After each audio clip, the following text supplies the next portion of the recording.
Fine. Welcome. There was some issue in the network because of which it got disconnected. So we'll start again. Do let me know if I am audible. Is this clear?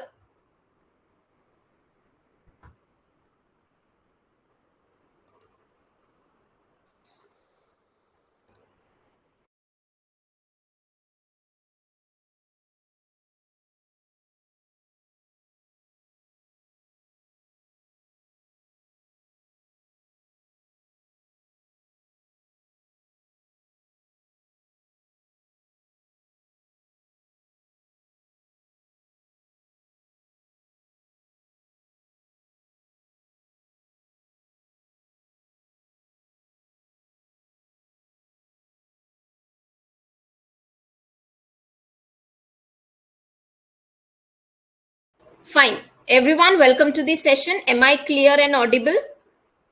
ठीक है. Clear? Fine. So, on the basis of June 2025 exam, we are going to cover the syllabus for the December. ठीक है. इस session के अंदर या इस course के अंदर में already all 10 units I have provided you with the recorded session. अब हम लाइव क्लासेस उन टॉपिक्स के लिए करेंगे जो नए सिलेबस का हिस्सा या नए टॉपिक्स हैं जो आपको कवर करना जरूरी है. So this is the session where we are doing the first National Commission on Labour 1969. This first National Commission on Labour was formed for the first time in 1966. When 1966. But उसके पहले हम reason समझ लेते हैं कि 1966 में ऐसा क्या हुआ था, क्यों ये कमीशन को बनाया गया. So if we go back before the independence, when India was under the British rule in 19th century, where industries were at the peak, along with the industries, exploitation was also at the peak. There was no laws, कोई proper laws नहीं थे जो employees के favour में काम करे. जो भी लॉज एग्जिस्टेंस में आए थे, जैसे कि एम्प्लॉइज कंपनसेशन एक्ट 1923 या ट्रेड यूनियन एक्ट ऑफ 1926, ये labour you can say leaders जो थे वहां पे उनके एफर्ट से आए थे. बट यहाँ पे भी इन लॉज के अंदर में बहुत सारे लूप होल्स थे. 1947 इंडिपेंडेंस के बाद में there came number of laws. ठीक है, जैसे हम फैक्ट्रीज एक्ट की बात करें तो फर्स्ट फैक्ट्रीज एक्ट, फिर सेकंड फैक्ट्रीज एक्ट, उसके अंदर में अमेंडमेंट, चीजें अमेंड हुई. रीजन इज वहां पे कहीं ना कहीं पे लूप होल्स थे. अब जब हमारे पास में लूप होल्स हैं बहुत सारे हमारे स्टेट के बेसिस पे, यानी अलग अलग स्टेट, जैसे मैटरनिटी बेनिफिट एक्ट की बात करूं तो मैटरनिटी बेनिफिट जो लॉ है या मैटरनिटी बेनिफिट है, अलग अलग स्टेट के अंदर में अलग अलग तरीके के प्रोविजंस थे. उसको सेंट्रलाइज किया गया 1961 में एक सेंट्रल लॉ से. इसी तरीके से और भी सारे कंडीशंस या और भी चीजें थी जो सेंट्रलाइज करना, ऑर्गेनाइज करना जरूरी थी. बहुत सारी चीजें थी जो नजर में नहीं आ रही थी, बहुत सारी चीजें थी जिसमें चेंजेस करने की जरूरी थी लॉज में, बॉडीज में. तो जो फर्स्ट नेशनल कमीशन या नेशनल कमीशन ऑन लेबर है, दिस वाज फॉर्म्ड और constituted with the objective of recommending the changes in labor laws.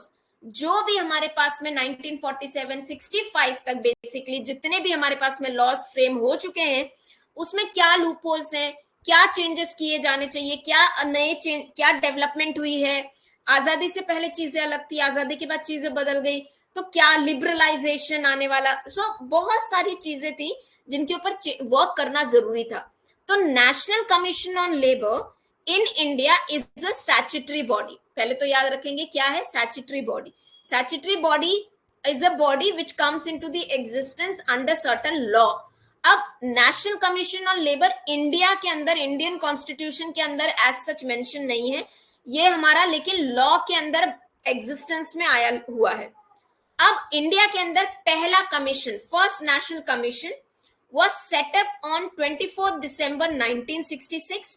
ये हमारा जून का क्वेश्चन है.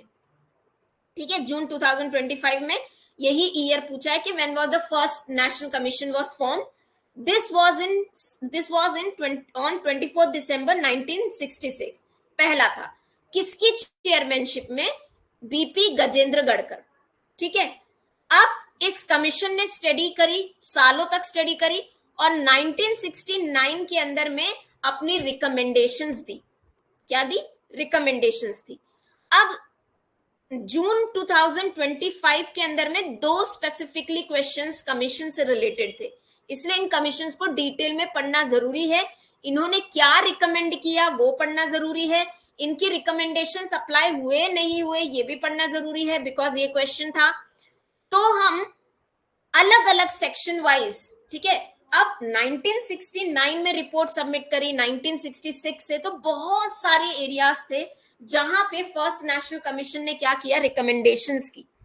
आज हम जो कवर करेंगे वो है इंडस्ट्रियल रिलेशन से रिलेटेड, एक एक करके धीरे धीरे करके हम चीजों को कवर करेंगे। इंडस्ट्रियल रिलेशन बिफोर अंडरस्टैंडिंग कि उन्होंने क्या रिकमेंड किया।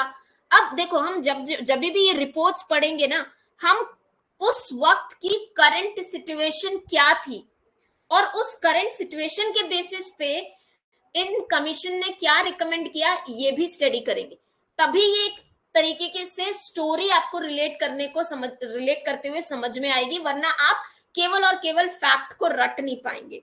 ठीक है, तो पहले तो इंडस्ट्रियल रिलेशन से रिलेटेड रिकमेंडेशंस क्या की गई। पहले तो इंडस्ट्रियल आईआर रिलेशन को समझते हैं। आईआर रिलेशन क्या है? जो हमारी इंडस्ट्री है, इंडस्ट्री के अंदर में एम्प्लॉयर दे वर्क टुगेदर, दोनों लोग काम करते हैं। इन दोनों के बीच का रिलेशनशिप इंडस्ट्रियल सेटअप के अंदर, जो कि उनके एम्प्लॉयमेंट से रिलेटेड है या नॉन एम्प्लॉयमेंट से रिलेटेड है। एम्प्लॉयमेंट फैक्टर यानी उनकी रिक्रूटमेंट कैसे हो रही है, ट्रांसफर कैसे हो रहा है, प्रमोशन कैसे हो रहा है, उनको कंडीशंस, उनकी वर्किंग कंडीशंस क्या है, यानी उनको सैलरी क्या दे रहे हो, कितने टाइम पे बुला रहे हो, छुट्टी दे रहे हो या नहीं दे रहे हो, वीकली हॉलीडे है या नहीं है, या नॉन एम्प्लॉयमेंट यानी आपने टर्मिनेट कर दिया, रिमूवल कर दिया। ये सारी चीजों से रिलेटेड जो भी एम्प्लॉय और एम्प्लॉयर के बीच का रिलेशनशिप होता है, हम उसे इंडस्ट्रियल रिलेशन कहते हैं। अब क्वेश्चन आता है कि इंडस्ट्रियल रिलेशन को पढ़ना क्यों जरूरी है, समझना क्यों जरूरी है, और सबसे बड़ी बात, इसको मेंटेन करना क्यों जरूरी है। So understand, industrial relation is the key towards the economical success, organisational success, individual success, employer success. Simple सा मतलब है कि अगर एम्प्लॉय और एम्प्लॉयर के बीच का रिलेशनशिप अच्छा नहीं है, हार्मोनिकल नहीं है, ये लोग आपस में ही डिसएग्री हो रहे हैं, आपस में ही लड़ते रह रहे हैं, तो कहीं से भी ना ही एम्प्लॉयर का फायदा होना है ना ही एम्प्लॉय का फायदा होना है। और यही एक रीजन था जब 19th सेंचुरी के अंदर में या एक्सप्लॉयटेशन जब इंक्रीज हो गया था, तब एम्प्लॉयज ने उसके अगेंस्ट प्रोटेस्ट करना शुरू किया, क्योंकि एम्प्लॉयर हमेशा अपनी ही बेनिफिट के बारे में सोचता है। तो जब एम्प्लॉयर एक्सप्लॉइट कर रहा है, एम्प्लॉय प्रोटेस्ट कर रहे हैं, तो क्या उनके आपस के बीच के रिलेशन अच्छे नहीं है? इसका रिजल्ट क्या हुआ? इसका रिजल्ट ये हुआ, लेबर एजिटेशन, ठीक है, protest, first world war, second world war. ये जो वर्ल्ड वॉर्स है ना, this all are the result of this unharmonical relationship और this dispute relationship between employ and employer. अगर ये हार्मनी में काम करेंगे तो ये बात आएगी ही नहीं। ठीक है, अब हार्मनी का बात करना यानी क्या? यानी दोनों के बीच में अच्छा रिलेशनशिप आपको अच्छा इंडस्ट्रियल रिलेशन देगा। What does this mean? तो ये नंबर ऑफ फैक्टर्स के ऊपर डिपेंड करता है। पहला चीज, हम उसके अंदर में बात करेंगे कलेक्टिव एग्रीमेंट या कलेक्टिव बार्गेनिंग की। तो मैंने आपको ये समझा दिया कि इंडस्ट्रियल रिलेशन का मतलब क्या। इंडस्ट्रियल रिलेशन यानी जो इंडस्ट्रीज के अंदर, इंडस्ट्री सेटअप के अंदर एम्प्लॉय और एम्प्लॉयर काम करते हैं, उनके बीच का रिलेशनशिप हार्मोनिकल होना चाहिए। इसे हम कहते हैं इंडस्ट्रियल रिलेशन को बिल्ड करना। अगर इंडस्ट्रियल रिलेशन अच्छा होगा, चीजें अच्छी होंगी। अब पहला और इंपॉर्टेंट चीज जो इंडस्ट्रियल रिलेशन को बिल्ड करने में हेल्प करता है, वो है कलेक्टिव नेगोशिएशन या कलेक्टिव बार्गेनिंग या कलेक्टिव एग्रीमेंट। अब ये कलेक्टिव एग्रीमेंट या collective bargaining, what does this mean? See, in an industry, when you are in an industry और a part of industry, employ and employer both play a important role. दोनों का अपने आप में अलग इंपॉर्टेंट रोल होता है। एम्प्लॉयर के पास में क्या है? एम्प्लॉयर के पास में प्रोडक्शनल फैक्टर है, कैपिटल है, पैसा है इन्वेस्ट करने के लिए, लेकिन उसको जो प्रोडक्शन चाहिए वो एम्प्लॉय ही कर सकता है। और जो एम्प्लॉय काम कर रहा है ऑर्गेनाइजेशन में, वो अपनी चीजें लाइफ को रिस्क में लेके अपनी फिजिकल मेंटल एबिलिटीज को लगा रहा है आपके प्रॉफिट के, आपके आउटपुट के लिए। तो एज एन एम्प्लॉयर आपकी रिस्पॉन्सिबिलिटी बनती है that you allow your employees to give their point, अपनी बात रखें। इसे हम कहते हैं कलेक्टिव बार्गेनिंग। आपस में आकर, ठीक है, एम्प्लॉय और एम्प्लॉयर आपस में आकर बैठे, बात करें, नेगोशिएट करें, एग्री करें, और उनके बेसिस पे, उसके बेसिस पे चीजों को रन किया जाए। सो उस वक्त भी, ठीक है, उस टाइम भी 1966 में भी there was an collective bargaining happening, collective bargaining होता था। लेकिन तब कलेक्टिव बार्गेनिंग के लिए कोई भी एक स्टैट्यूटरी प्रोविजन नहीं था, ठीक है, यानी कोई भी एक लॉ हमारे पास में नहीं था जो एम्प्लॉइज को एक लेजिस्लेटिव लीगल राइट दे। क्या दे? लीगल राइट दे कि आप, हाँ, आप हमारे साथ आकर बात कर सकते हैं। वो एम्प्लॉयर की अपनी इच्छा के ऊपर था। अगर एम्प्लॉयर को लगता है कि हाँ बात करनी चाहिए तो वो बात करता था। तो लेकिन हाँ, बहुत सारे लीडर्स थे, बहुत सारे हमारे ऐसे लॉज थे जिनके अंतर्गत ये जरूरी हो गया था कि आईआर को मेंटेन करना जरूरी है, तो वो अलाउ करते थे। उस वक्त स्टेटस क्या था? Status of collective agreement in India, statutory recognition of trade union. अब ट्रेड यूनियंस जो फॉर्म थी तब एग्जिस्टेंस में थी, 1926 के लॉ के अंतर्गत उनका रजिस्ट्रेशन तो होता था, वो रजिस्टर करते थे, they were registering themselves under the act 1926 and they were called as registered trade union, and as in registered trade union they were getting certain benefits, but in trade unions को कोई भी recognition नहीं था, legal recognition नहीं था। अब recognition क्या है? रिकॉग्निशन यानी देखो, एक इंडस्ट्री के अंदर मल्टीपल ट्रेड यूनियंस हो सकते हैं, हाँ हो सकते हैं। तो अगर एक इंडस्ट्री में एक एम्प्लॉयर है और एम्प्लॉइज को रिप्रेजेंट करने के लिए मल्टीपल ट्रेड यूनियन है, तो एम्प्लॉयर किससे बात करेगा? कौन सा? ये आपस में ही लड़ रहे हैं, राइवलरी हो रही है, एम्प्लॉयर इसका फायदा ले रहे हैं। तो एक तरीके से एम्प्लॉयर रिकॉग्नाइज कर रहा है कि नहीं, आप आओ हमारे साथ बात करने के लिए। लीगली ऐसा कोई प्रोविजन नहीं था, ये बिल्कुल कॉमन चीज नहीं थी एक्सेप्ट महाराष्ट्र और गुजरात में। सो रिकॉग्निशन का मतलब है that employer is recognising a trade union to enter into collective agreement. जिस ट्रेड यूनियन को रिकॉग्निशन मिल रहा है एम्प्लॉयर के साइड से, वो क्या कर रहा है? वो एम्प्लॉय, वो ट्रेड यूनियन एम्प्लॉय को रिप्रेजेंट करते हुए कलेक्टिव बार्गेनिंग कर सकता है, ठीक है, ये रिकॉग्निशन की पावर थी। लेकिन उस वक्त तक 1926 के एक्ट में हमारे पास ऐसा कोई भी प्रोविजन नहीं था। ट्रेड यूनियन 1926 एक्ट के अंदर अमेंडमेंट्स आए, उन अमेंडमेंट्स ने ये सजेशन दिया था, रिकमेंड भी किया था, बिल भी आए थे कि रिकॉग्निशन का लीगल प्रोविजन हुआ था, लेकिन वो बिल पास नहीं हुए। तो दो ही स्टेट लाइक महाराष्ट्र या गुजरात, यही वो स्टेट थे जहां पे एक तरीके का हम आप कह सकते हैं कि लीगल रिकॉग्निशन था। अदरवाइज पूरे इंडिया के अंदर में ऐसा कोई स्टैट्यूटरी प्रोविजन नहीं था where employer are recognizing, given the legal recognition to the trade unions as a representative of body worker. Plus, there was no central law that mandates employer and unions to bargain in good faith. अब क्या है good faith? क्या है good faith? bargaining is a bargaining process जहां पे आप उनके benefit के बारे में सोच के, ठीक है, एम्प्लॉई और एम्प्लॉयर दोनों का क्या होना चाहिए, बेनिफिट होना चाहिए, ऑनेस्टली, कंस्ट्रक्टिवली, एक दूसरे की गुड फेथ। अब गुड फेथ ऐसा होता है ना कि आप उनसे बातचीत कर रहे हैं, आप कलेक्टिव बार्गेनिंग प्रोसेस में एंटर कर रहे हैं बेनिफिट के लिए, उनके फायदे के लिए। तो ऐसा कोई लॉ नहीं था जहां एम्प्लॉयर और यूनियन को एक कंपल्सरी कलेक्टिव बार्गेनिंग प्रोसेस में डाल रहा। ठीक है, अब जो भी एग्रीमेंट होते थे कलेक्टिव बार्गेनिंग के उस वक्त, वो वाइड स्प्रेड थे, नहीं थे, या पूरे कंट्री के अंदर एक्सेप्टेबल नहीं थे। ठीक है, अब इसके ऊपर, इस सिचुएशन के ऊपर कमीशन ने क्या कहा?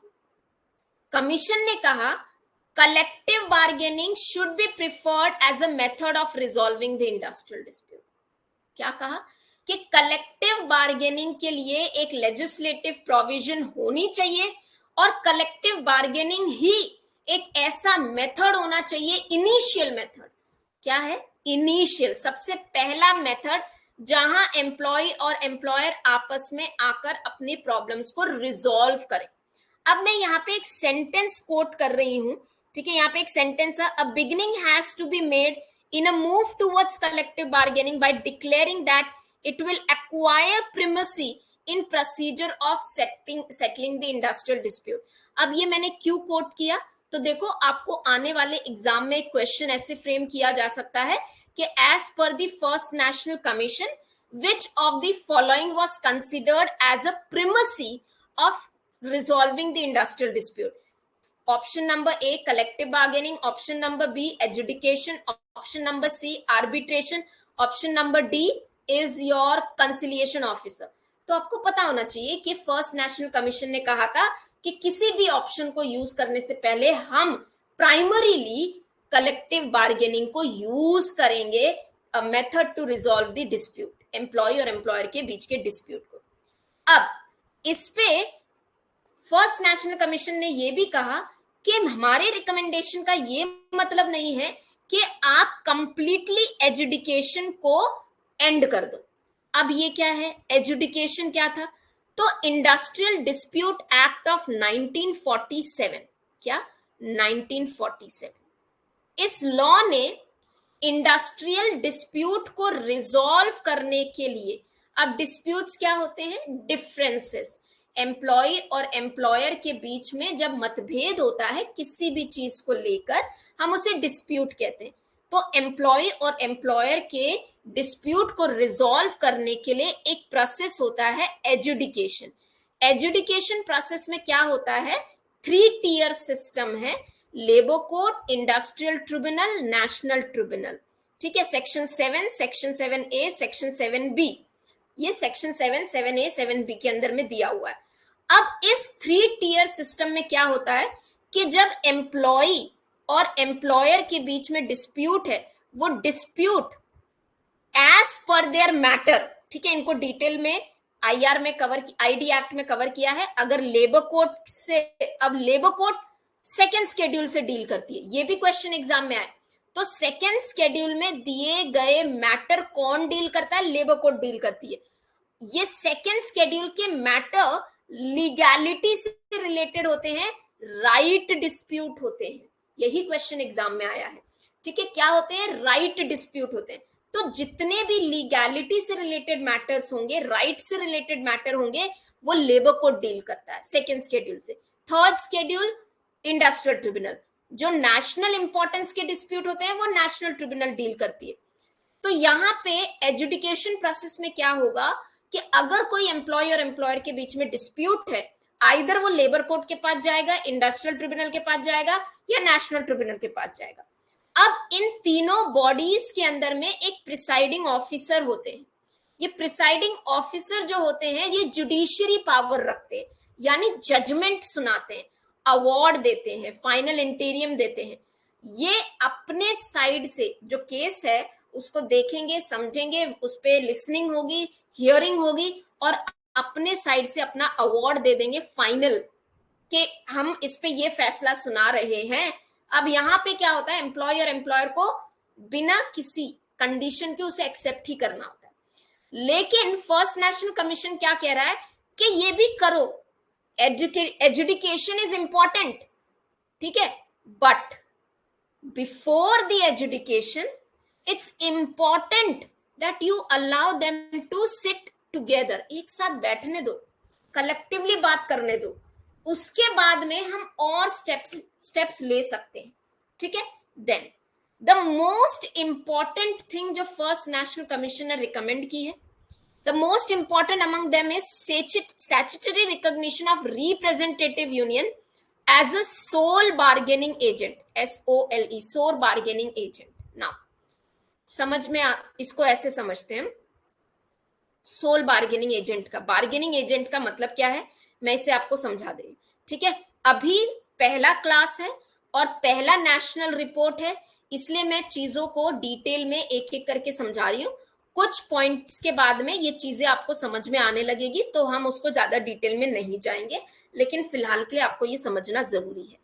सबसे पहले समझते हैं रिप्रेजेंटेटिव यूनियंस क्या होते हैं और उनको as an sole bargaining agent या यूनिट रिकॉग्नाइज करना, रिकॉग्निशन देना, ये एक स्टैट्यूटरी प्रोविजन होना चाहिए। ये किसने कहा, ये कहा फर्स्ट नेशनल कमीशन। तो देखो क्या होता है, एक इंडस्ट्री है, उस इंडस्ट्री के अंदर में नंबर ऑफ ट्रेड यूनियंस हो सकते हैं, अलग अलग ट्रेड यूनियन। क्यों? क्योंकि हर जो, अब पहले तो ट्रेड यूनियन क्या है, trade union is association of the employees. जब एम्प्लॉइज साथ में आके एक ग्रुप फॉर्म करते हैं अपनी बात को रखने के लिए, अपने आप को स्ट्रॉन्ग करने के लिए, हम उसे ट्रेड यूनियन कहते हैं। वो अपने हक के लिए, राइट्स के लिए लड़ते हैं। अब एक ही इंडस्ट्री में मल्टीपल ट्रेड यूनियन हो सकते हैं, हाँ, multiplicity of trade union in India is very common and rivalry among the trade union is also common. तो इस राइवलरी की वजह से कौन सा ट्रेड यूनियन किसकी बात एम्प्लॉयर सुनेगा, या कौन सा ट्रेड यूनियन उन एम्प्लॉइज को ट्रूली रिप्रेजेंट कर रहा है, ये आइडेंटिफाई करना डिफिकल्ट था। तो फर्स्ट नेशनल कमीशन ने क्या कहा कि ट्रेड यूनियन को आप क्या करो, रिकॉग्नाइज करो। यानी ये जो मल्टीपल ट्रेड यूनियन है, बेस्ड ऑन सर्टेन क्राइटेरिया, अभी जो हमारे पास में क्राइटेरिया अवेलेबल है वो हमारा कोड ऑफ डिसिप्लिन के अंदर में दिया हुआ है, हम उसे डिटेल में फिर पढ़ेंगे। तो कोड ऑफ डिसिप्लिन के अंदर दिए गए क्राइटेरिया के हिसाब से एम्प्लॉयर एक किसी ट्रेड यूनियन को रिकॉग्नाइज करेगा कि चलो आपको हमने रिकॉग्नाइज कर दिया है, आप हमारे एम्प्लॉयज को रिप्रेजेंट कर रहे हो, तो आप बार्गेनिंग एजेंट हो, आप रिप्रेजेंटेटिव यूनियन हो, यानी आप पूरे एम्प्लॉयज को रिप्रेजेंट कर रहे हो, और आप एक सोल बार्गेनिंग, सोल यानी अकेले, मल्टीपल ट्रेड यूनियन हो सकते हो, लेकिन अगर कोई मेरे साथ एज एन एम्प्लॉयर आएगा, बात एम्प्लॉयर के साथ में बात करना चाह रहा है, एम्प्लॉय को रिप्रेजेंट करना चाह रहा है, तो आप एज एन ट्रेड यूनियन आप ही आओगे, ठीक है। तो फर्स्ट नेशनल कमीशन ने क्या कहा कि हमारे पास स्टैट्यूटरी यानी लॉ के अंतर्गत स्टैट्यूटरी प्रोविजन होना चाहिए जहां पे इन ट्रेड यूनियंस को रिकॉग्नाइज किया जाए as a sole bargaining agent. Bargaining agent कौन हो गए? यही ट्रेड यूनियन जिसे रिकॉग्नाइज किया जा रहा है, ये एम्प्लॉयर के साथ बार्गेनिंग करेंगे, बातों का नेगोशिएशन करेंगे। क्लियर? उसके बाद बहुत इंपॉर्टेंट चीज, the place where the strike and lockout should have in overall scheme of industrial relation needs to be defined. Collective bargaining cannot exist without the right to strike and lockout. अब इसको समझते हैं, इसका simple सा मतलब क्या है, ये भी वर्ड कोट किए गए हैं आपके फर्स्ट नेशनल कमीशन के अंदर में। ये क्या कहता है कि अगर आपके साथ में एम्प्लॉई, एज एन एम्प्लॉई आपके पास में कोई ट्रेड यूनियन आया, ठीक है, आप उनके साथ as an employer you are entering into collective bargaining process. अब ये एग्रीमेंट या कलेक्टिव बार्गेनिंग सक्सेसफुल नहीं है, या ट्रेड यूनियन आपसे एग्री नहीं करती है, they should have a right to strike and employer also should have right to lockout in case if they feel, और ये इनका लास्ट स्टेप होना चाहिए, लेकिन अगर उनको लगता है कि ट्रेड यूनियंस या एम्प्लॉयज उनकी बातों के हिसाब से काम नहीं कर रहे हैं, बहुत ज्यादा वायलेंट मिलिटेंट हो रहे हैं, दोनों के पास में राइट, एम्प्लॉय के पास राइट टू स्ट्राइक और एम्प्लॉयर के पास राइट टू लॉकआउट होना चाहिए। और कलेक्टिव बार्गेनिंग और राइट टू स्ट्राइक और right to lockout hand in hand, they go hand in hand, they should go hand in hand. So commission stresses that collective bargaining must go hand in hand with right to strike by workers and lockout by the employers. Clear है? Collective bargaining पे आपका point of view clear है? समझ में आ गया क्या हमारा उस वक्त स्टेटस था और क्या रिकमेंडेशंस फर्स्ट नेशनल कमीशन ने दी? तो हमारा उस वक्त जो स्टेटस था कि पूरे कंट्री के अंदर में कहीं पे भी एक स्टैट्यूटरी प्रोविजन नहीं था जो कि ट्रेड यूनियन को रिकॉग्नाइज करे। तो फर्स्ट नेशनल कमीशन ने कहा कि नहीं, ऐसा प्रोविजन होना चाहिए जहां एम्प्लॉइज ट्रेड यूनियंस को एम्प्लॉयर रिकॉग्नाइज कर रहा है। ठीक है, आगे चलेंगे।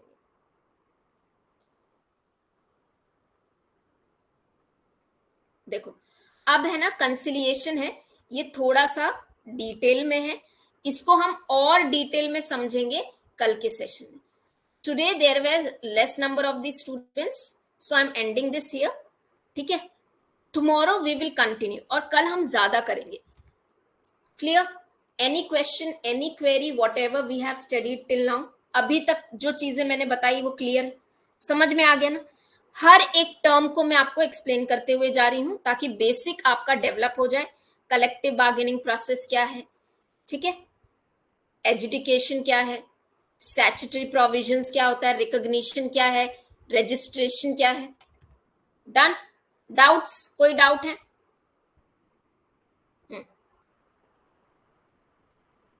ठीक, आज के लिए इतना ही।